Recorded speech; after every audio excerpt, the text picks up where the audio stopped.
In Pity the Nation, you basically speak about Lebanon and basically, in a nutshell, talk about how it has been played. I mean, Lebanon was played and messed with by all the powers that may be. Do you think we're being played as well? Oh, right. Here it is. In my book, Pity the Nation, not on sale tonight, I describe how Lebanon was played with by other nations, by all other nations, during, of course, its civil war from 1975 to 1990. Do I think Egypt is being played in the same way now? That was the question. Not yet. But remember a few things. Robert Gates' first comment when the revolution had begun to catch fire, he wanted to praise the restraint of the army, not of the people.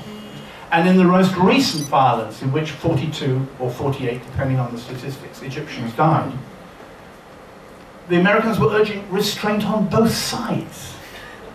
Well, good luck. Are you going to impose some restraint tomorrow? I mean, the police will be very grateful, if you see what I mean. It's interesting because in Lebanon we have the same problem. Whenever there's a huge battle or a major war between Hezbollah and the Israelis always urge the Lebanese to exercise restraint. You know, the language, the whole format, it's a movie cast. I mean, it's a script, you know, you get used to it. At the moment, I would watch Qatar.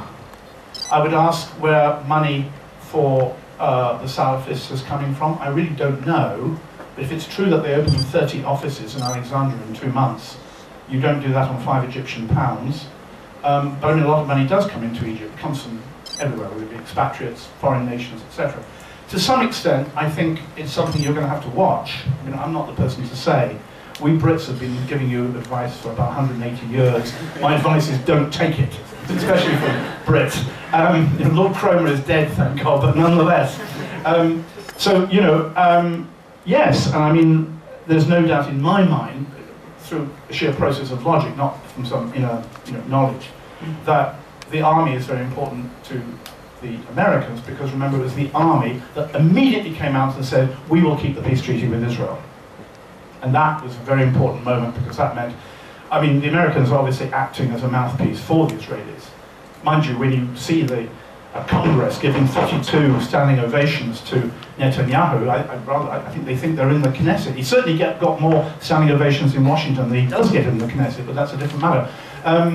So yeah, I think there is a danger that Egypt will find itself surrounded by friends, quote unquote. They're always going to be friends, and they're always going to want a smooth, peaceful transition to democracy.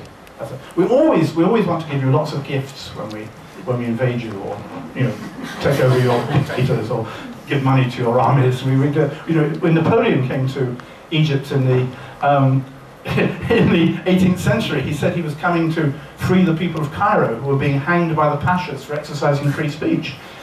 General Angus Maude, when he arrived in Baghdad in the First World War with the British Army of Occupation, he put up a big poster on the wall, which I purchased for $2,000 in Darlington at an auction, which said in Arabic on one side, English on the other, "We come here not as conquerors, but as liberators to free you from generations of tyranny."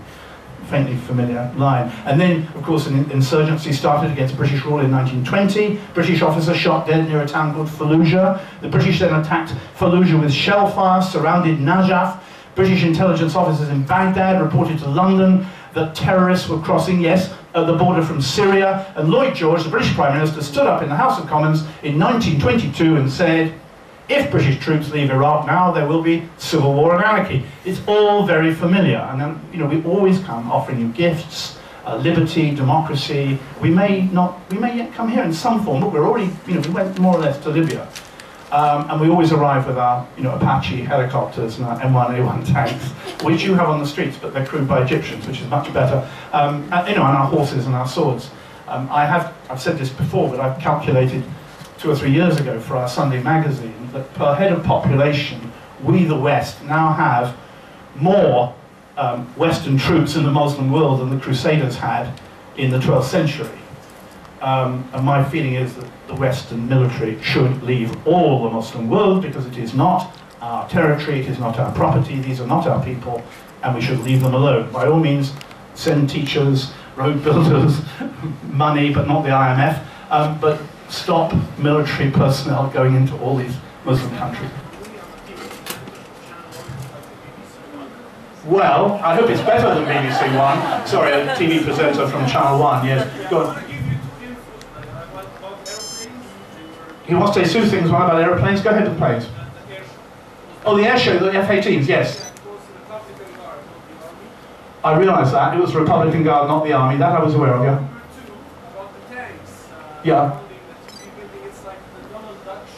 No, the tanks outside the TV building of which you're speaking, I'm not interested in. It was the A1 tanks from the Third Army that came right up outside the museum in battle formation of 3 columns on about 2 hours after the F-18s went over the hotels.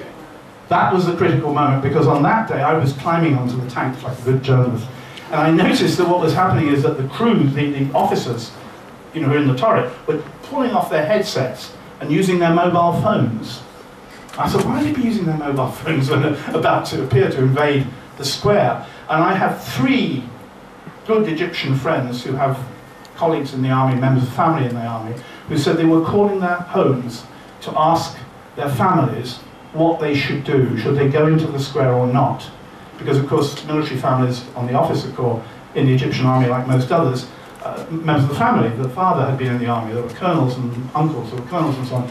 And they were all being told by their families, you do not touch an Egyptian. I don't think they would have done, but I think that was a very critical few seconds when all those headsets came off and all those mobile phones started getting used. One more from Channel 1 again, yes? The question is, where do you see Egypt going to the Turkish model?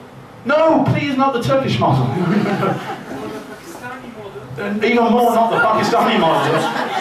Have you got any other suggestions? I can't hear it. Saudi Arabia, for example? No. Ah. Well, we've got a critical mass there. Look, please don't mark yourself on anyone but Egypt. There is one thing, by the way. I'm amazed that in the age of, al-Arabiya Wahada, in the age when, it's only 100 years since, or less than that, since Mr. Sykes and Mr. Pico decided to chop you all up into little bits so we could eat you. I'm amazed that all the revolutions are state national. No Tunisian soldiers rushed to help the Libyans. No Egyptians are pouring in to help the Syrians. No Turks have actually crossed the border. Don't hold your breath, by the way. Look, the Turkish model, go to Turkey for a week, or 2 maybe. The terrible problems with the Kurds are far from being solved. There is great racism in southeastern Turkey, around the Diyarbakir area. They have still not acknowledged the facts of history. I'm talking about the Armenian genocide. 1.5 million Armenians die in 1915, and we're supposed to say that it is hotly disputed. We wouldn't accept that over the Palestinians of 48 and the ethnic cleansing of the Palestinians. How do we tolerate the Turks refusing to accept? If they join the EU, they will have to accept. And if they're wise, they'll accept the Armenian genocide as a fact of history before the 100th anniversary in 2015, where they're going to have a lot of problems. Oddly enough, on this subject, I went to Istanbul because the Turkish edition of this book was being launched. And it's got the full Armenian genocide chapter called The First Genocide in Turkish. And I thought it was going to be a fairly tough time. I had 23 interviews. I did have one pretty bad battle. But interestingly enough, on the second day of book signing, a young man came and said, my father saw you on television last night and would like you to sign the book for him. And I said, oh yes, what's your dad do? He said, he's the police chief of Istanbul. And that was quite remarkable. I did get the feeling that they might start to move on that. Many Turks are discovering they have Armenian grandmothers. Why, I wonder? So you've got that, and you also got the whole problem of justice. The Hrant Dink murder, the murder of the Armenian Turkish journalist 2 years ago, the court case is a scandal. And indeed, the father of one of those blamed for the killing said that he was telephoned by senior officials in Trabzon congratulating him on his son's brilliant work for Turkey by killing Hrant Dink. So I don't think you should really import the Turkish model just yet. In credit to Erdogan, he was the first person who realized the significance of the Arab awakening. And I never believed I'd see the Ottoman flag over Beirut and Gaza and Egypt. Absolutely, almost the Ottoman flag. Absolutely incredible. He did it. And he came out way in front of the Obamas and certainly in front of the Putins and Medvedevs, and certainly in front of our own beloved David Cameron. So, give him credit, but not Turkey. And Pakistan, I mean, please, Pakistan, do I need to go on? I mean, I go to Pakistan twice a year at least. I like going to Pakistan, but it's a total mess, man. I don't think you should have, look, the only role model for Egypt is Egypt. Don't take Britain's advice, because we've been giving it to you, as I say, for 180 years, but you have to solve that. Don't look around for role models, because it'll always screw you up. Do you place the release of the Israeli soldier in the middle of all these events and the opening of Hamas's office here in Cairo, and Netanyahu praising the Egyptian military for their role in the midst of all this turmoil? Yeah, I don't know that. Is Hamas actually opening an office here? That's what they said on TV. Ah, well, I was unaware of this from talking to Palestinian Hamas people in Beirut, which they probably know. It might, I suppose, but you know, I keep saying again to my American colleagues, the days, you know, one of the big things for a Westerner when you look around Egypt or Tunisia after the revolution is that they're no longer looking over their shoulders. There was a time when I could be in Cairo and Mubarak would say some mild criticism of the Israelis. And then, what will the Americans say about that? What will America say? Because of course we need America, so we have to eat, feed from America. And I find now that one of the great pleasures of being in Cairo is that no one cares what the Americans think anymore. And they don't particularly care what the Israelis think. Because just as you're trying to work out your future, parliament, revolution, etc., I think that what the Americans and the Israelis think is going right down in the scale of being. And it should, and you're right. I tell you, I had a complete, as the Irish say, a scunner against Egypt. Every time I came here, under Sadat, under Mubarak, plagued by this bureaucracy, pleading for press cards, being constantly told, mamnua, mamnua, mamnua, etc. I found it very hard to work here. I found that the conditions of working were tough, especially if you go outside Cairo. But I was actually traveling to the airport with my wife after the revolution. She came to watch it. And I turned to her, she was in the backseat of the car, and I was with the driver, and I said, you know, I think for the first time, I've begun to really like Egypt and Cairo, because the people changed, you changed. You started really talking as if you were living in a grown-up country. Because when I came here before, it was for school children. I've said that already. I'm not being nasty, but I'm just saying that that was the political image. So, I can't remember what the question was now, because I've deviated in my usual way so far from the answer. But, look, let's go back to the start again. Watch the IMF, be careful, foreign interference, yes. Actually, a question. It's not a question. So much as 2 comments. 2 comments. One. Which I shall obviously deviously change. Carry on, yeah. Just, if you're on TV again, like the ON TV interview, could you... If I'm on TV again, can I... not get dubbed by any way possible, because you couldn't understand the English or the Arabic. Yeah, I'm aware of that. There's nothing I can do about that. Yeah. You can't write subtitles on a live program. You don't have time to do it. I'm well aware of the problem there. It happens everywhere. It happened in Turkey. In Turkey, I had wonderful translators who got it spot on because my Turkish publishers were watching it, and other translators who could only do half of it and got it wrong. I simply can't do anything about that. Yeah. And secondly, yes? Are we going to have a book on the Arab Awakening / No. 2011? No. From me? Yes. No. Are you going to get a book on the Arab Awakening from me? Absolutely not. I am writing the companion volume to this book, which will be called Night of Power. The prophets are sent, of course, from Jerusalem.